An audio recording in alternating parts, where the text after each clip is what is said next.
Hello my friends and welcome back, it's episode 115. That was a nasty encounter. I'm not really sure what you could really do about that. I mean, those snipers have got pretty solid one-shot capability.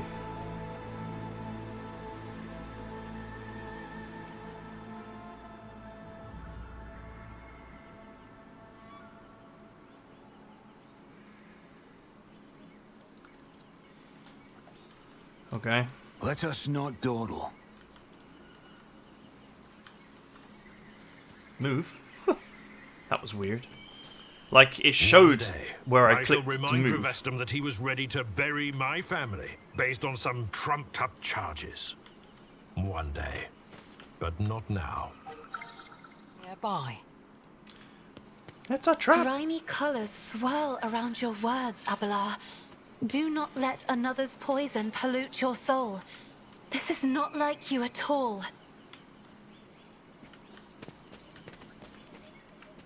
Keep a sharp eye.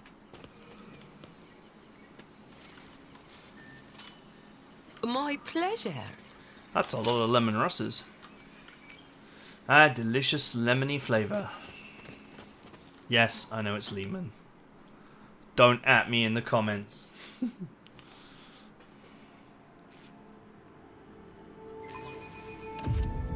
That's the old school ones as well. I always keep my options open.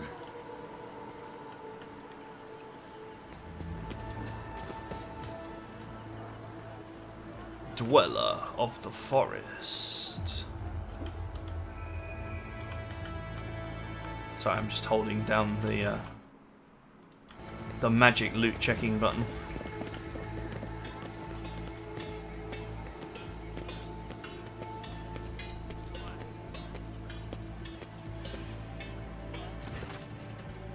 A group of lean young people surrounds you, shooting anxious glances between you and the grey-headed elder who has stepped forward. Unlike the rest, her skin is completely free of decoration, save for a two-headed eagle braided on her wrinkled forehead. Speaks with gods for Sora meeting, Starborn.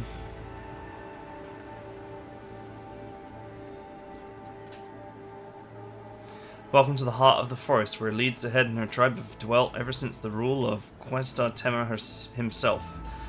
This ruler has ordered her tribe to prepare a feast and warm shelter for our starborn guests. Please make yourselves at home. Food and shelter so long to our worn-out boots and sodden cape, Shireen. My homeworld has a wise rule: never dismiss the hospitality of those who consider you their overlord. We are the children of the Fiery Mother and the Pale Father, who look after us by day and guard us by night, the faithful servants of the two-headed eagle god who shields our lands from misfortune with his wings.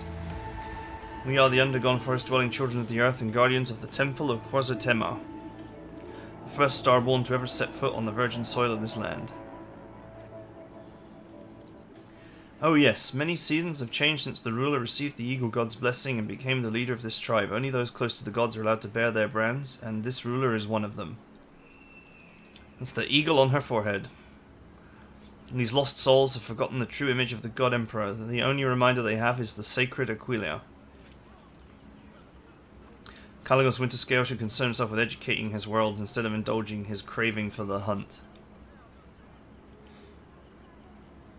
I thought that Qutesia Temer was the name of this place, but you speak of it as if it were a figure from the past. Legends of this place claim that long ago, first among the Starborn descended upon this world together with this ruler's ancestors, created the ancient cities and temples, and brought the blessing of the eagle god into the forests and lands.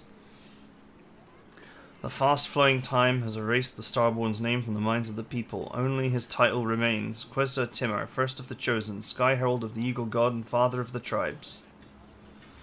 The flow of time is truly merciless to the meagre memory of peasants.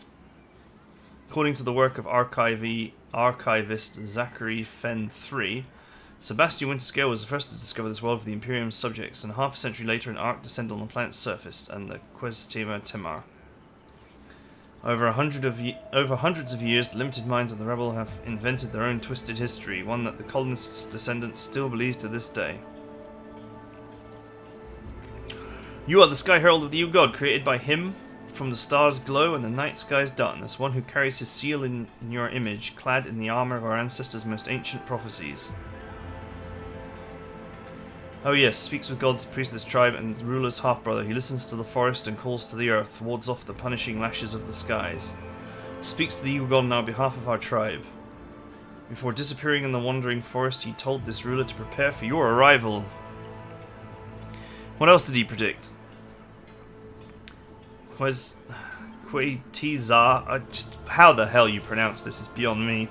Temur is enraged by the invasion of the spirits from the darkness that have called a rain of fire and metal upon this world. He demands blood, and blood shall sate the soil, no matter the path chosen by the gods who have come to right the wrong. Spirits from the darkness. So this is how the monkey of this world see my kin, as invaders, a calamity. And these monkey have neither teeth nor claws. They are not even aware of the most basic technologies of that your kind uses. So then why do my kin burn their world so fiercely?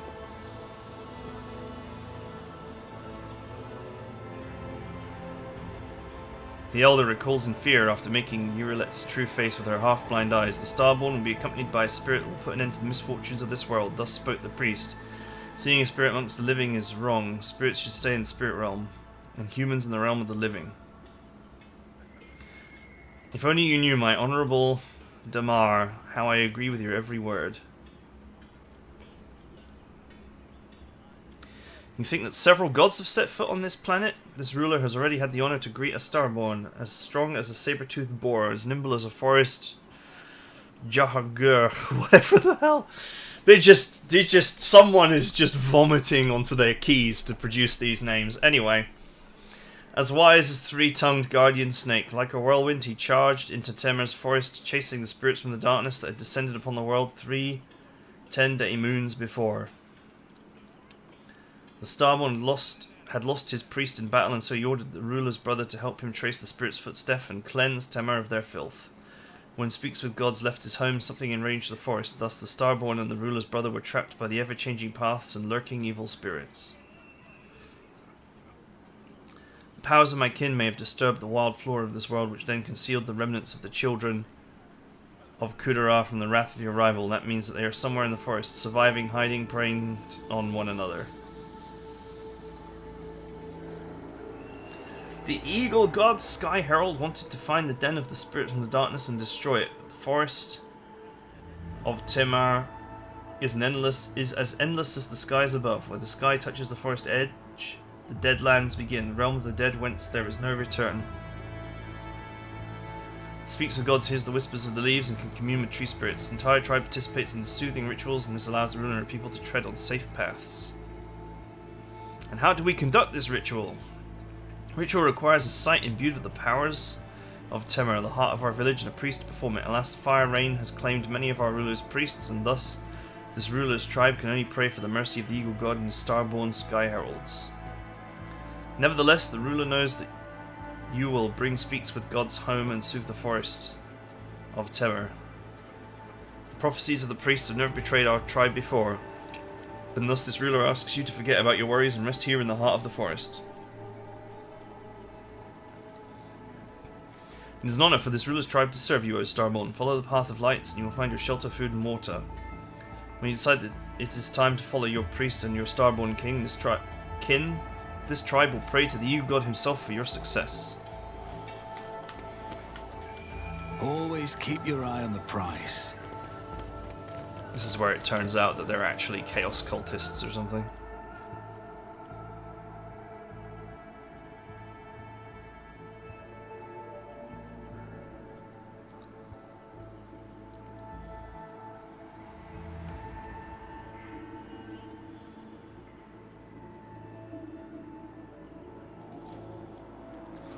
Alright, I'm not going to read all this out because my voice will die, but...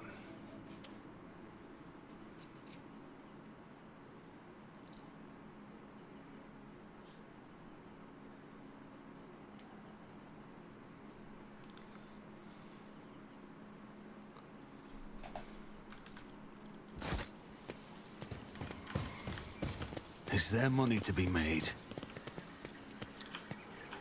I don't know, is there?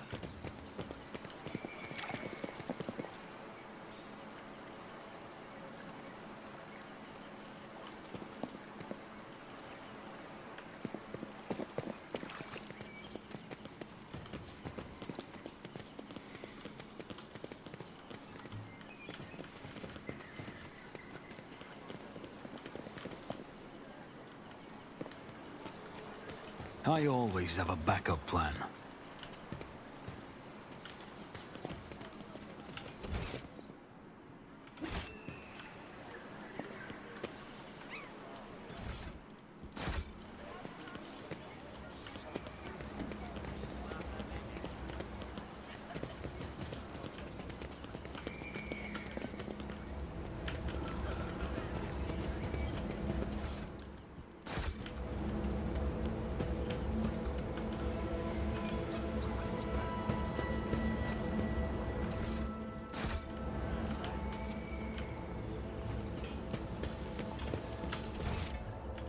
Apparently some more loot here. Gotta get all the loot.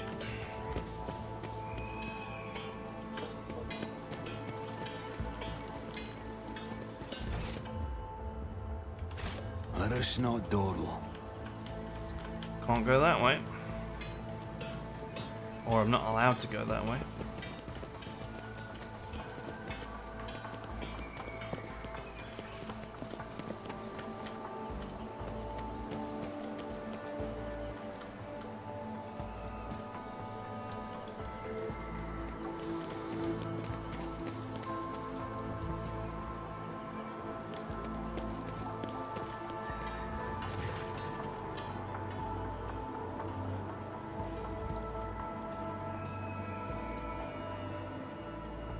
Speaks with gods as the priest of this tribe, and this ruler's half-brother.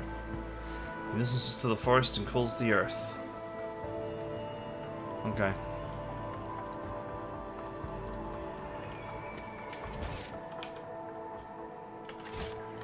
Keep your wits about you.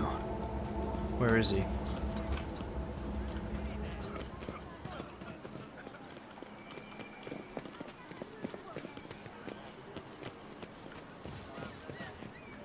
I guess he won't be here because we have to speak to this guy first, right? So he'll be somewhere behind him.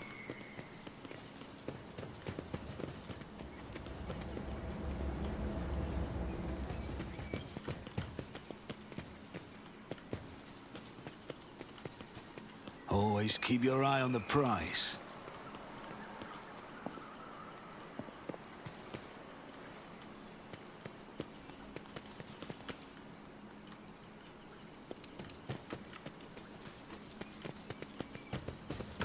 Oh.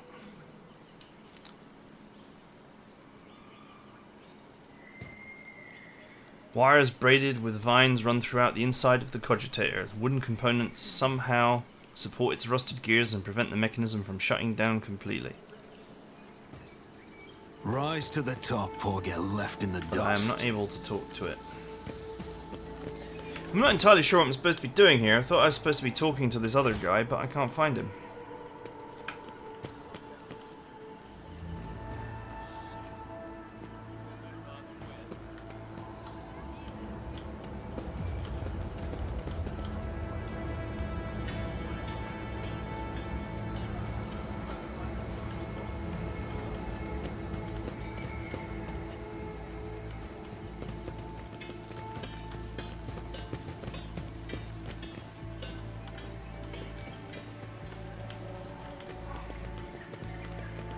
Is there money to be made?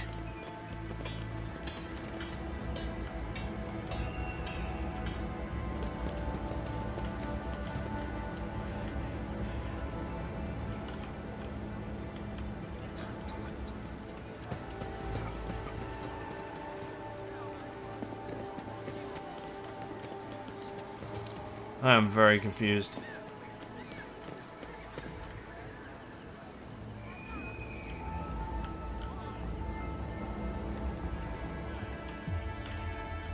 Always keep my options open. Doesn't this just go back the way I came?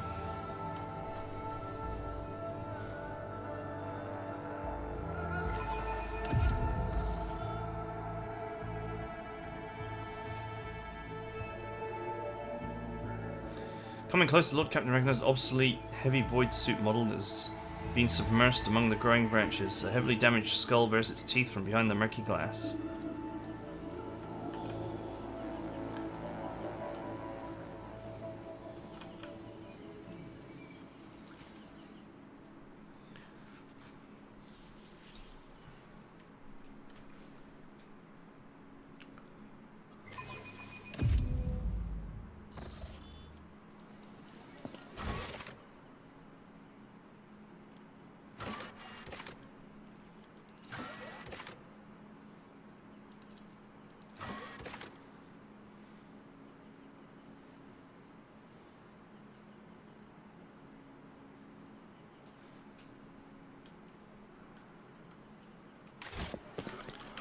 Okay. Keep your Fine. wits about you. Guess we're going back into the forest.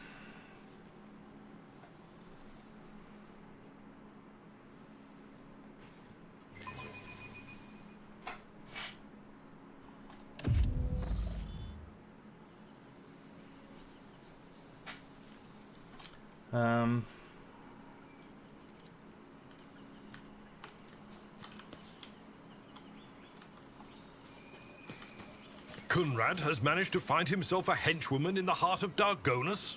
Regina? Who would have thought it?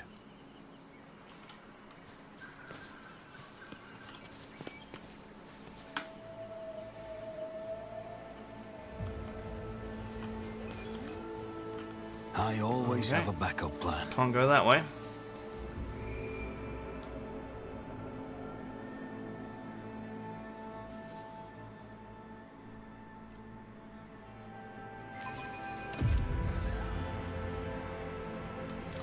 Forest height lasts an entire day. In the golden rays of dust, the rogue trader sees a small hill crowned with an aquila.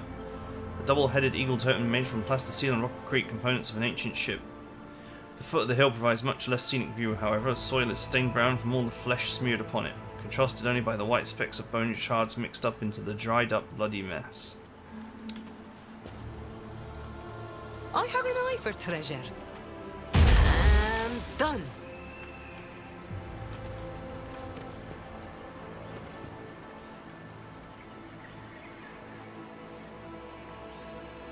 Rush not dawdle.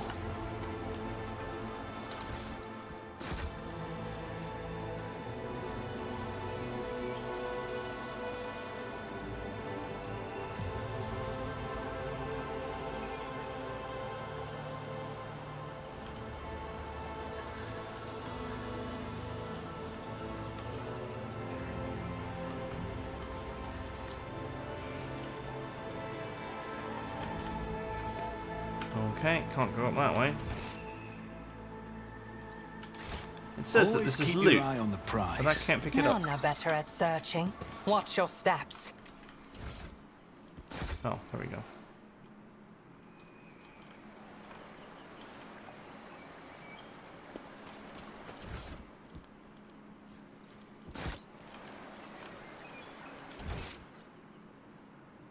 Alright.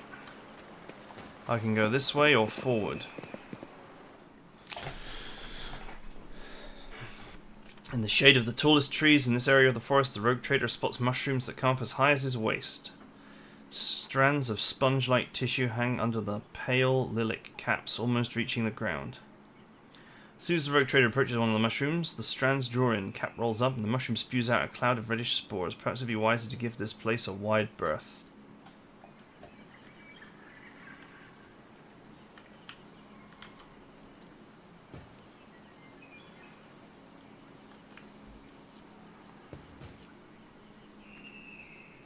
I always keep my options open.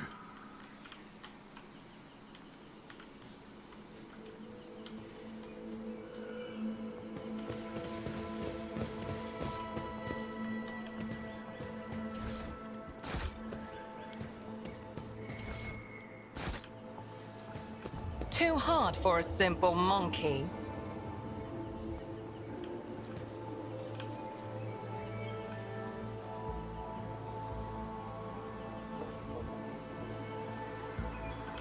Something wrong happened here.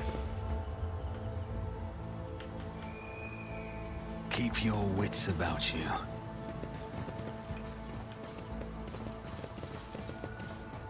One and it's done.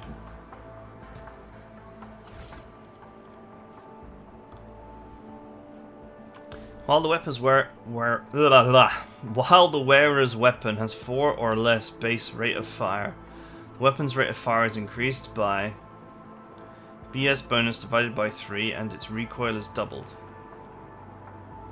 While the wearer's weapon has 5 or more base rate of fire, hit chance of the wearer's burst attacks is increased by BS times 3 percentage bonus, and recoil is negated.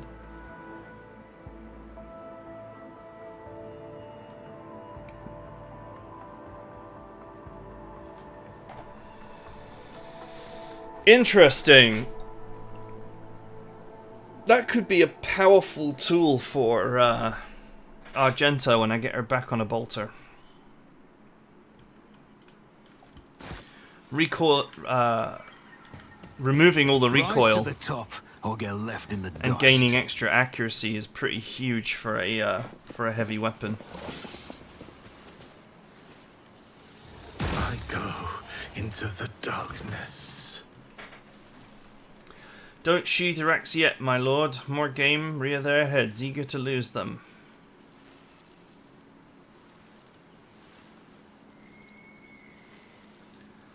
Kalagos briskly turns his heel. The blade of his power axe shines threateningly in the sun. Covered in fresh blood. Upon seeing you, he breaks into a bloodthirsty grin. You repeat yourselves, Xenos scum, do you really believe that I will fall for your trick twice? O Starborn, graciously allow this priest to speak. The one before you is not. Silence! I did not feed you to the forest beasts for one reason, and one reason only. You may still be of use. If you don't want to die with these Xenos, shut your mouth. Lord Kalagos must have lost his mind. Why else would he mistake the Lord Captain for an enemy of humanity?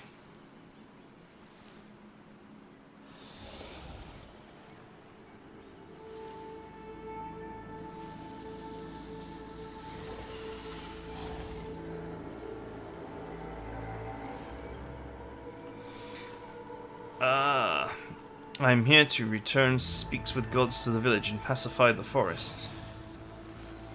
How do you know the old man's name?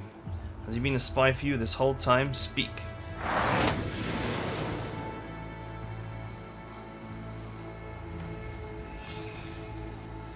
Loathsome old twig. Kalagos angrily shakes his head, trying to throw off the Psyker's spell. When your gazes meet again, recognition dawns in his face. Is that you, New Blood? Fancy meeting you here. What in the void are you doing on my world?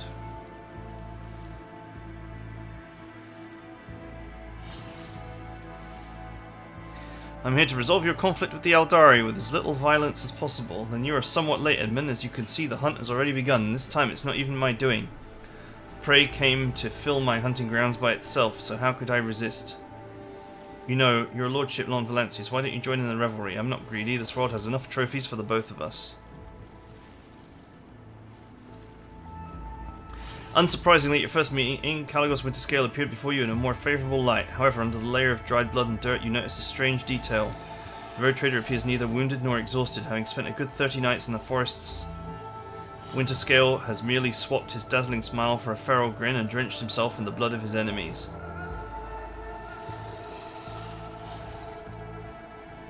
Speaks with gods, looks on with trusting violet eyes, and you notice silvery sparks glimmering within. His thin, wounded body shivers from the slightest gust of wind, and yet you can sense the power contained in his elderly frame.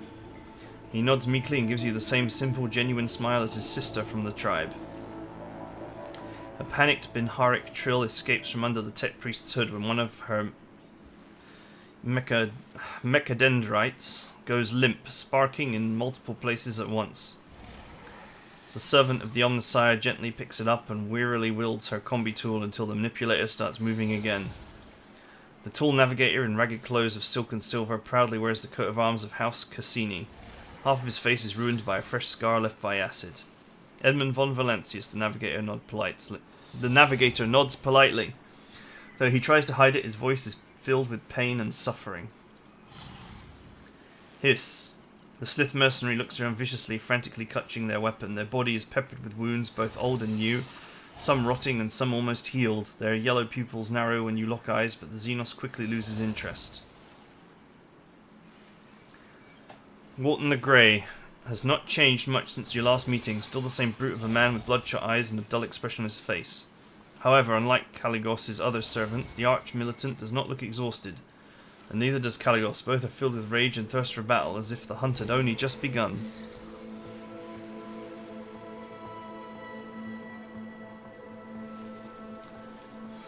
You have already destroyed 4 Xenos ships. Is that not a great victory in itself? Cease this hunt, and I shall make the Xenos leave your worlds forever. Retreat when the enemy's bones already crunch underfoot. Alien blood must flood the lands of Temur. Only then will the Xenos have paid for their insolence. Quiet, Wharton. This hunt truly has dragged on for quite some time. The ever-twisting paths, the paltry game, the dullness of it all is suffocating. I may accept your proposal, Edmund, but only when I am certain of the destruction of the remaining enemies, and of course that's assuming we find them in this accursed forest.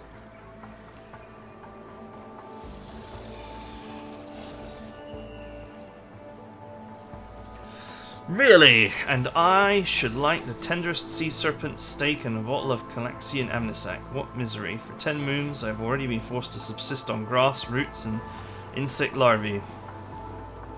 Save your questions for later, Edmund. I'm not talkative when hungry. Let's find a way to the old man's village, and then I shall give you your audience. The forest home of this priest and his people have always been full of wisdom and life, but the fire rain called by the outsiders from the darkness, one great moon and one small moon ago, angered the forest spirits. The priest must find his way home to the heart of Temur, performing the soothing ritual alongside his tribe. Until he does, the spirits will suffer and twist the trails. Until he does, the Starborn will not be able to return to the stars. Then the first order of business is to return the priest to the heart of the forest and calm its rage. Well, what are you waiting for, new blood? I wandered these forests for 30 nights. Did not find a way to the old Twigs village. Let's see if you bring us better luck.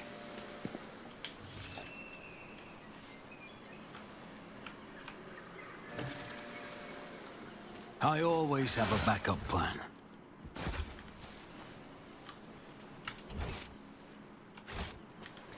Let's search the area.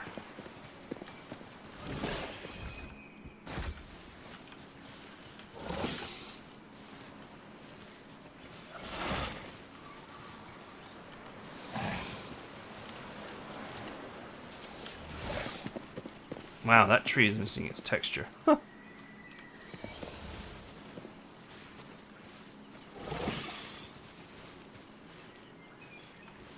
Keep a sharp eye.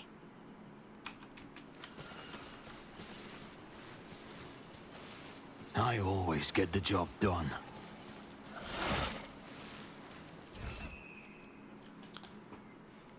Bayonet chain knife. When the wearer attacks a target with any ranged weapon in a 1-cell range, that attack inflicts 10 bleeding. Is there money to be made? Would that even be that useful?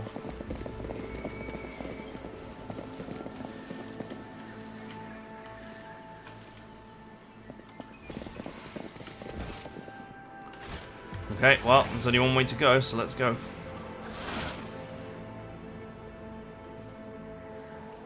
The skies break open, the heavy rain penetrating the dense canopy of the forest. Luckily, elements relent. Before long, the sun emerges once more. The forest comes alive with the singing of birds. I always keep my options open.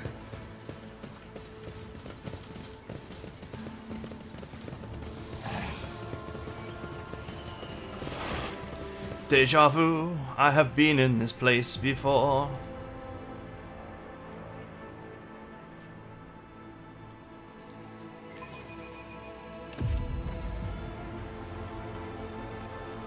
The sound of rushing water comes from somewhere close by. After a few more steps, the forest parts, revealing a stepped waterfall.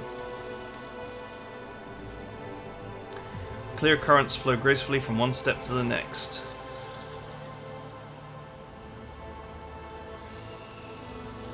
Keep your wits something about you. nearby.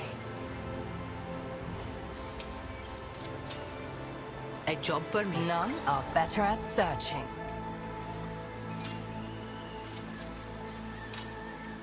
My pleasure.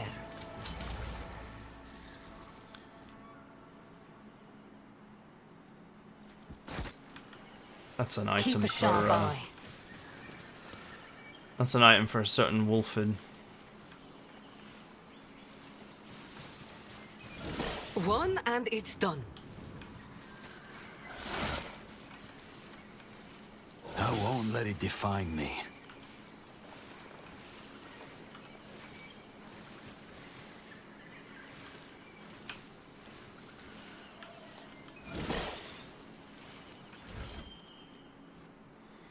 Stupor.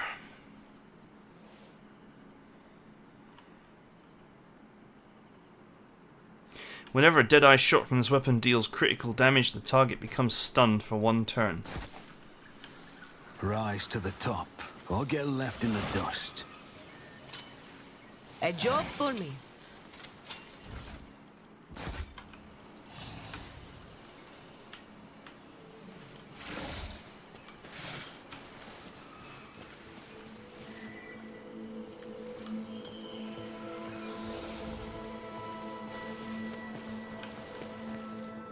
Okay, we continue on.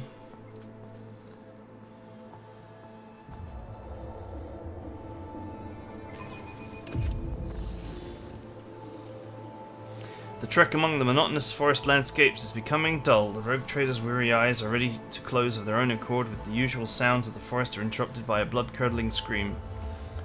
The cries are drawing closer and closer, and when their source finally appears, a small creature with slick black fur and a long tail. As if mocking the rogue trader, it lets out another piercing cry and scurries away.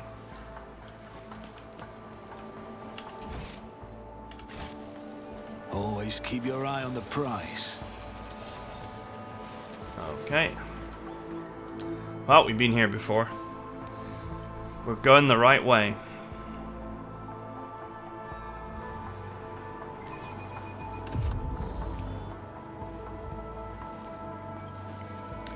After several hours of traversing the forest, a small mountain blocks the way. Something about the pattern of the stone seems wrong. A few moments later, it becomes clear that there are cogitated parts. Glinting at the base of the mountain, machines appear to have grown the stone itself with the dirt and grass. Why do I feel like we read that before? That this place is repeating itself.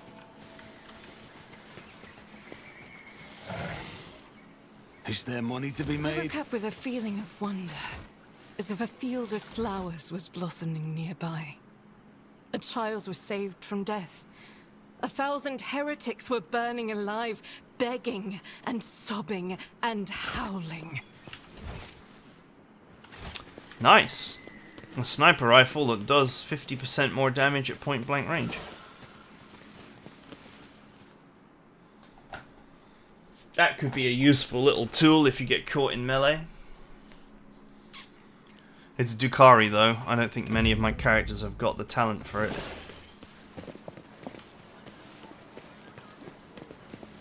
Let us not dawdle.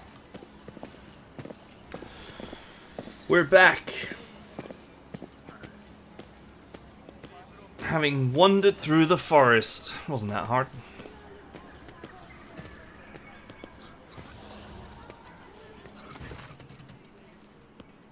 Everything happened just as speaks with gods foresaw. The Starborn are back, and with them are enough of your bleating. Old hag, I already told you your speech offends me so. It makes me want to cut out your tongue. I am so sick and tired of aimlessly trudging through the woods, old man. I am a hunter, and without quarry I turn into quite the beast.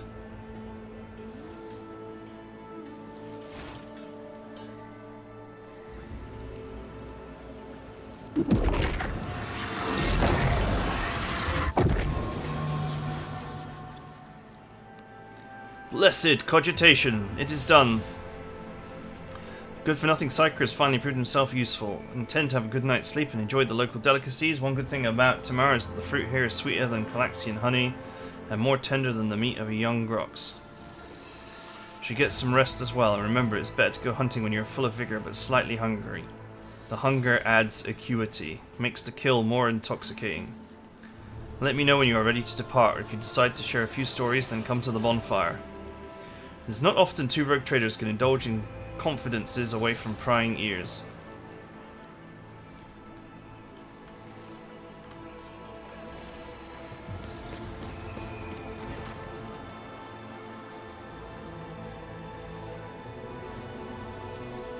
Tell me about yourself. Speaks with gods is the name of this humble servant of the forest, rivers, and mountains.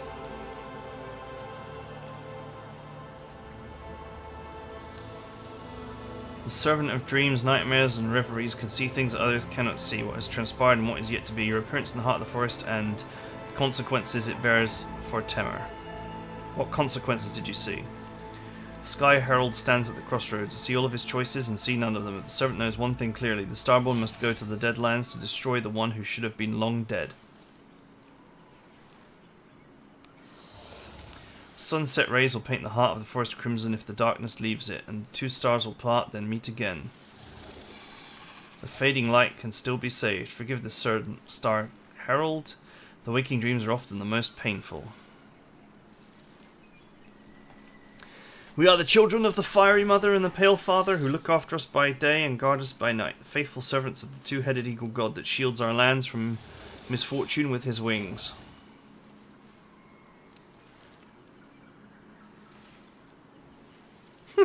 Either my memory is as empty as an amnesec decanter after a party, or I've heard this before.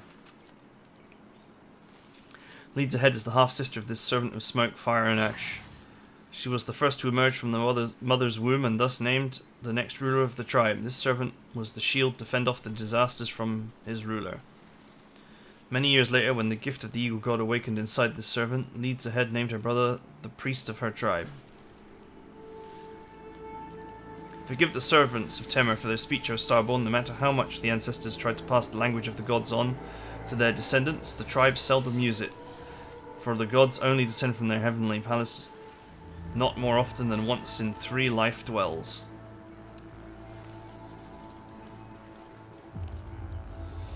Spirits from the darkness brought the fire rain down on Temur, killing many of the tribes who have cared for the forests young and ancient. This blasphemy enraged the guardian spirits, but as soon as the servant of the wind, rain, and sand soothed them with the ritual sacrifices and divine sorcery, their wrath gave way to mercy. Dreams come and go, Sky Herald of the faraway stars. Sometimes the servant of the gods can understand the mystical visions of days old or future, but even speaks with gods cannot fully comprehend the divine design of the two-headed eagle god. Sometimes I am blind even when I can see.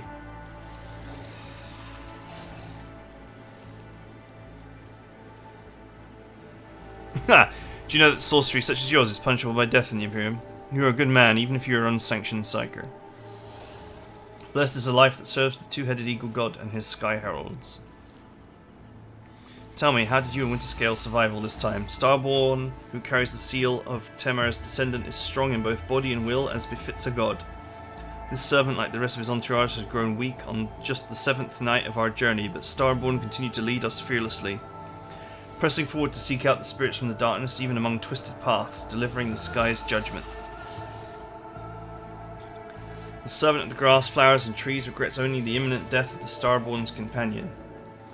The one you call the Seneschal. He quarrelled with the ironclad guardian. His words enraged the Starborn, and thus he slashed the unfortunate man's body up with his axe and threw the remains to the wild animals.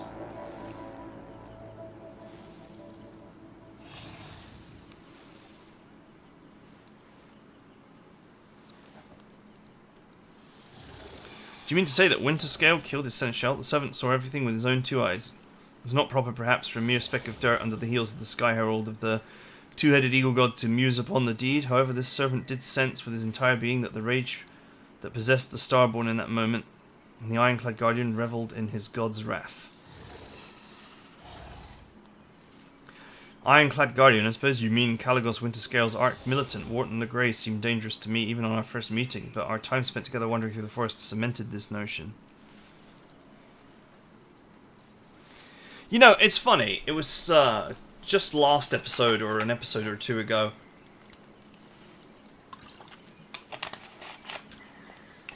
that I was looking at the Halo device, which is kind of like a cursed object. And it's funny that Winterscale is showing no signs of fatigue or anything after 30 days, and yet he has an insatiable hunger for hunting. That is symptoms of that cursed device in the lore. So now it makes me wonder if he's tainted by it.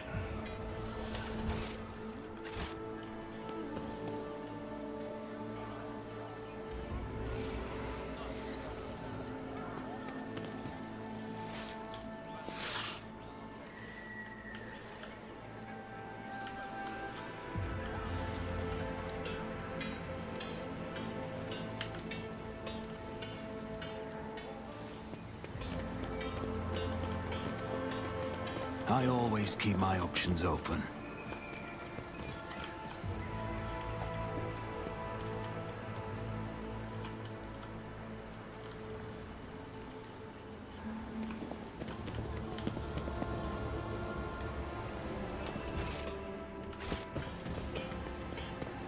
Where'd he go?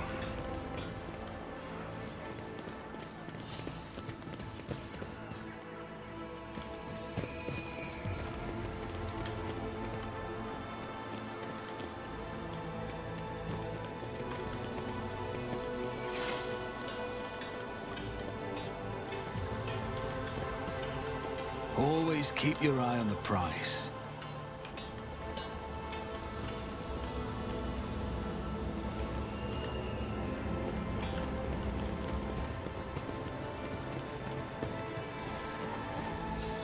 Oh, there he is.